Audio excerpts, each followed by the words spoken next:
Hi, this is Dimitris Bronovsky, the Curious Tanguero. My goal is to bring more people to tango and more tango to people. I hope you'll find this episode useful and that you'll share it with your friends. Today, we're going to discuss tango musicality. So, musicality is a path that has no end. I took loads of musicality classes recently, and I would love to share some things that I learned. I won't give you all the answers I received for the simplest reason that I cannot. I'm simply not an expert on the topic of musicality, but I hope that I will be able to point you in the right direction. I wish someone had pointed me in the right direction over a decade ago. It would have saved me thousands of euros spent heading in the wrong direction, not to mention my frustration when I was feeling stagnated. And this is what I want to do for you today. I want to give you a map so that you can be in control of your direction. I realized late that musicality is my path toward a more interesting dance for me and my partners. And I know other people have realized it a lot earlier than me. They didn't need to, dance for 10 or 15 years till they reached that conclusion. I came to that conclusion a little bit later. That's my path. Maybe it's not yours. So I found out that focusing on the music is mentally stimulating for me, which I really enjoy. But not everything has to be hard. During my classes, I learned easy and hard ways to interpret the music. So before addressing them, there is an important point I want to make. Musicality has two parts. The one is being able to listen to the music and be attentive to the feelings it evokes. The second part is being able to interpret it with your partner. For the first part, you truly need a teacher that knows how to help you.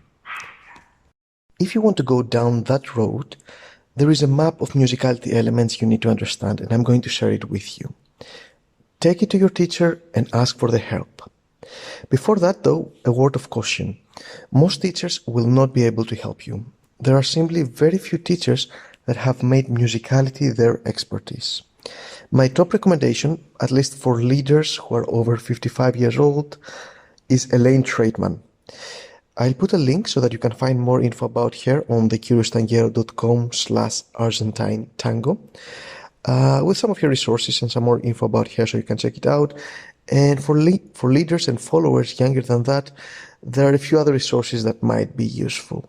All right, I'm going to upload them on the same page. Now, the map of musicality elements. Let's see it from close by. If you go very, very close, in the sense that you're trying to understand what exactly is happening at a specific part of the music, what you need to ask your teachers to help you identify are the following elements. First, they need to help you identify the rhythmic base. So rhythmic base is the underlying part, the beat of the song itself. And for that, there are a few different elements. So rhythmic base, to be able to understand it, you need to be able to understand what is marcato in 4, all right, marcato in 2, syncopation, a structure that's called 3-3-2, and the concept of track is a very important one here too. By the way, I'm going to put a PDF with all those elements at thecurioustanguero.com/argentinetango so that you can have them. You can just print it and take it to your teachers, or take a screenshot and take it in your next class. The second main element is the main melody. So we have the rhythmic base. The second part is the main melody. You need to be able to understand when you have a melodic melody and when you have a rhythmic melody. You also need to be able to understand what is a tutti, what is the variación, what is something that we call phrasing phrase, again, what is a drag, and what is a triplet. So, main melody, you have melodic melody and rhythmic melody, tutti, variation, phrasing phrase, drag, and triplet. All right? Ask your teachers. The third element is what we call bridges. Now, this is not, bridges is not as the musicians define it, it's as the dancers define it. And bridges in tango are these little notes that happen at the end of a musical phrase before the next phrase starts. Okay? Some bridges are very short. Some bridges, they actually are a lot longer and they go into the next phrase. And by understanding how those little elements, those little bridges, how they function inside a song, you can actually find more ways to interpret the song itself. All right, so you have rhythmic bass, main melody, and bridges so far. The fourth element is called counter melody. And counter melody is basically a second layer of melody that was created in order to create more, let's say, interesting music. So you will not hear the same main melody again and again. They created something that was something like a question and answer with the main melody, but not always. So counter melody has the same elements as the main melody. So you need to be able to distinguish between a melodic counter melody and a rhythmic counter melody, tutti, variation, triplet, and of course the number of instruments that are involved into playing this melody. Okay? Now, let me be clear.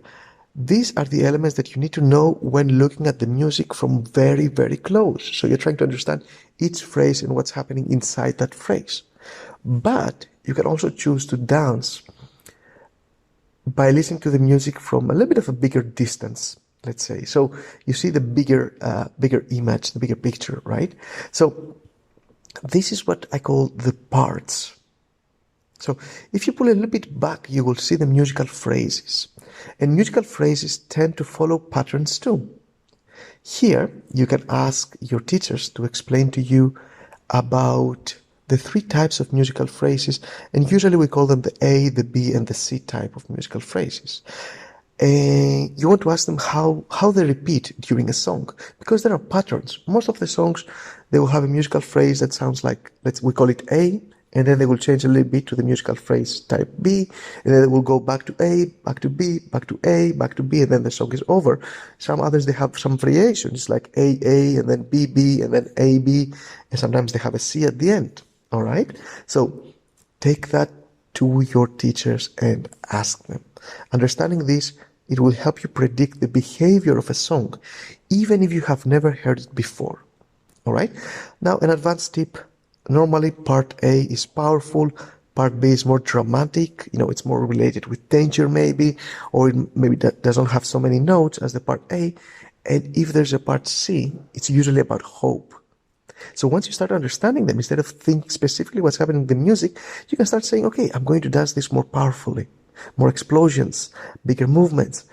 Part B, more dramatic, slower, more tension, and part C about hope, lighter. And then the whole dance becomes a very, very interesting interpretation without having to understand, are we in rhythmic bass, marcato in 4 or 2, or what's the main melody or what's the counter melody, all right? And that brings me to the third point of focus, mood. We can get even further away and not even check the phrases themselves, but you can discuss with your teacher about the colors and the emotions of a song. And this is a beautiful way to interpret the music that it's not obvious. You will be able to evoke emotions to your followers or to your leaders while they have no idea how you do it. All right, so that was the map. So we went very close, okay? So rhythmic bass, main melody, bridges, and counter melody. Then we put a little bit more back. We got some distance, phrases A, B, and C. And then we went even further away and we tried to understand the general mood of the song itself. So you can find it and you can download it at thecurioustanguero.com/argentinetango. And you can take this checklist to the teachers to make sure that you can recognize each one of those elements. Now, there is no need to get stressed, okay? Learn one thing at a time. Each element will bring lots of advancement to your dance. Don't try to do everything at the same time, okay? Now, important, in the next episode, I will discuss the second topic, interpreting what you hear. So, if you enjoy what you learned in this episode, don't keep it to yourself. The best thing you can do is to share it with your friends. That's what social media and messaging apps are for. You'll be helping them and me. The second best thing you can do is to visit thecurioustanguero.com/argentinetango. There you'll find a list of free and paid resources to help you improve and enjoy your tango. I'm updating the website often with new stuff, so make sure to revisit every once in a while. Thank you for listening.